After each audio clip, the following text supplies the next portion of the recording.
Hey, what's up guys? It's Nick from Fit Futures here with yet another answer to yet another question.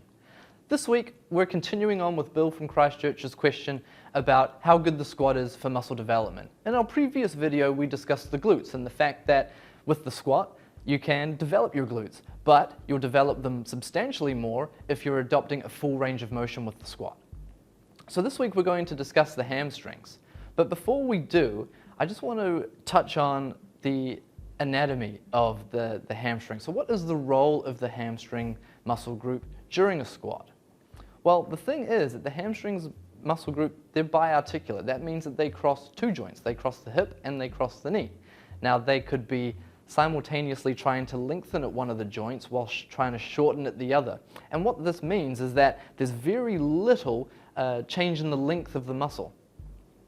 Now basically what this means is that there isn't a distinct and defined shortening and lengthening period as you would expect with, say, a bicep curl.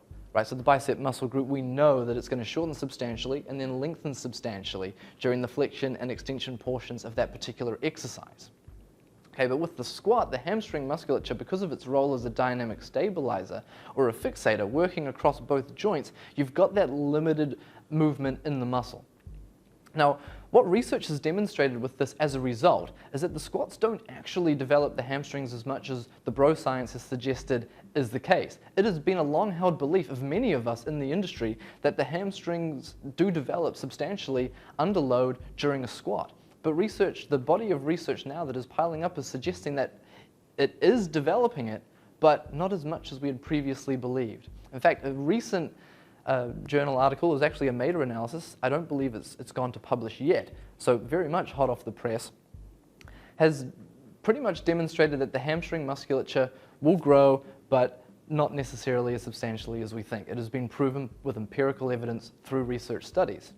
So what do they suggest? Perhaps pairing up something like a squat with a single joint activity like a seated or lying leg curl, which is a really good way to isolate and focus on the contraction of the hamstrings at the knee joint.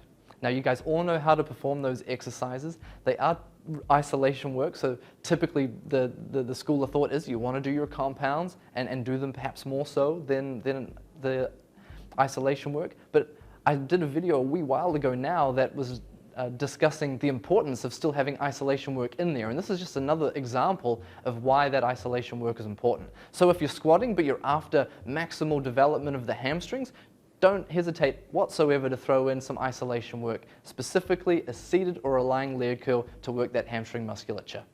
That's all from me today, team. We'll pick this up again in the next video. Until next time, keep safe and click the link for more content, guys.